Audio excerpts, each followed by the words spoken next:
아이들이 똑바로 글자 쓰기를 배우는 것은 아이들 입장에서 꽤 어려운 일이다. 글자 쓰기 연습은 집에서 시켜야 한다. 학교에서 배운 것을 복습하고 보완할 수 있게 해주는 것이 부모의 역할이다. 그리고 재밌게 할 수 있는 방법을 찾으면 얼마든지 재밌게 할 수 있는 일이다. 가족들이 모였을 때 아이에게 이름 쓸 줄 알아?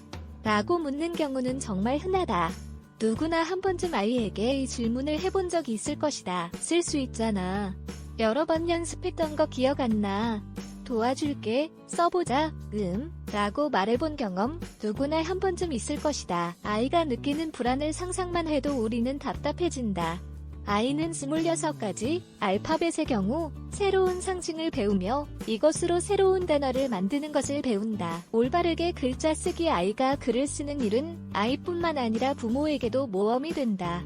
단순히 읽고 쓰는 것을 말하는 게 아니라 올바르게 제대로 쓰는 게 필요하다. 글자 쓰기에서 시작되는 글쓰기는 결국 새로운 추론 구조와 아이디어를 전달하고 표현하는 완전히 새로운 방식을 전제로 한다. 하지만 요즘 아이들은 어릴 때부터 전자기기 및 소셜 네트워크를 접하면서 이 과정이 점점 더 복잡해지고 있다.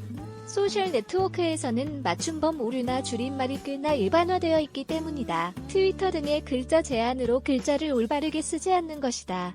아니면 빨리빨리 채팅을 하기 위해서 줄임말을 쓰기도 한다. 대부분의 경우 글을 쓸 때 단어를 생략하거나 구두점을 없앤다. 아니면 그냥 이모티콘을 쓰기도 한다. 이로 인해 아이에게 글자 쓰기를 가르치는 것은 점점 더 복잡하고 어려워지고 있다. 하지만 글을 쓰고 어휘를 확장하고 새로운 언어를 배우는데 가장 좋은 방법은 읽기를 통해서다. 아이에게 글자 쓰기 연습을 시키는 5가지 방법. 아이에게 글을 가르치고 글자 쓰기 연습을 시키기 위해서는 뭔가 재밌는 방법을 찾는 게 중요하다. 학교에서 가르치는 방식이나 전자기기를 활용하는 것 외에 재밌게 글자 연습을 시킬 수 있는 방법이 있다. 1. 최신 기술 활용하기. 아이가 핸드폰이나 태블릿, PC 등의 모니터를 보는 것에 대한 부모의 딜레마는 끝나지 않는다. 새로운 기술은 점점 더 가족들이 함께 보내는 시간의 질을 떨어뜨리고 부모가 지속적으로 모니터링할 수 없는 세계에 아이를 노출시킨다. 하지만 아이가 재밌게 글을 읽고 쓰는데 도움이 되는 내용들도 많다. 잠깐만 찾아보면 아이가 글자를 배울 수 있는 노래나 동영상, 게임을 쉽게 찾을 수 있다. 2. 게임으로 연습시키기. 스크래블 같은 보드게임은 맞춤법을 배울 수 있는 게임이다. 스크래블 같은 보드게임은 아이가 새로운 글자와 단어를 배우는데 도움이 되는 게임이다. 이 게임은 직접 만들 수도 있다. 집이나 공원 같은 곳에서 보물찾기를 해보자. 종이에 글자나 단어로 힌트를 써서 종이를 숨겨놓는 것이다.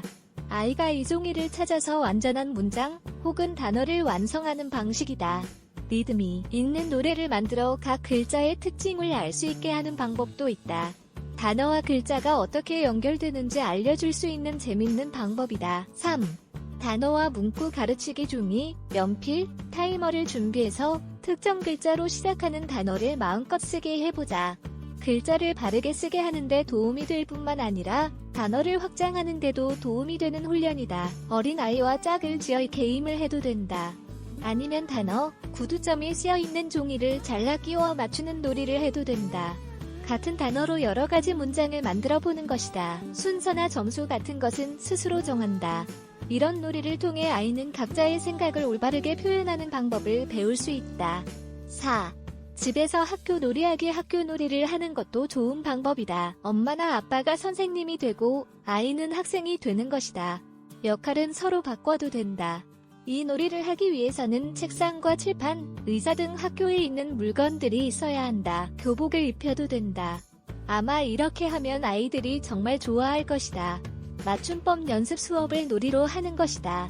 수업 후에는 시험을 본다. 진짜 시험을 볼 때처럼 너무 엄격하게 해서는 안 되고 재밌게 놀이로 하면 된다. 시험 점수 대신 건강한 간식이나 여행 가기, 스케이트장 가기 등의 보상을 해준다. 5. 어딜 가나 글자는 있다. 만약 시간을 내서 아이와 게임할 수 없는 상황이라면 일상생활을 하는 중에 여러 가지 기회를 만들어보자. 어딜 가나 글자가 있기 때문에 매일 새롭고 재밌게 글자를 가르쳐 줄 수 있다. 길을 걸어가거나 차를 타고 어디론가 갈 때 바깥에 보이는 간판이나 광고 등에서 어떤 특정 글자를 빨리 발견하는 게임을 할 수 있다. 식사 시간을 활용하는 방법도 있다. 음식으로 글자 모양을 만들어 보거나 이름, 좋아하는 것을 만들어 보는 것이다. 케첩, 파스타, 채소 등 그날 먹는 음식을 이용하는 것이다. 아이를 잘 돕는 방법 말하는 것은 자연스럽게 배우지만 글자를 쓰는 일에는 노력 그리고 지적 능력 및 감정적 능력이 필요하다. 단어를 여러 가지 방법으로 시각화하는 것이다. 아이가 글을 읽고 쓸 수 있게 되면 글로 새로운 세상을 접하게 된다. 읽기와 쓰기는 지적 능력을 향상시킨다.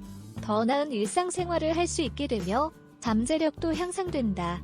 맞춤법을 배우는 것은 무언가를 창조하고 상상하는 능력을 향상시키는 과정이다.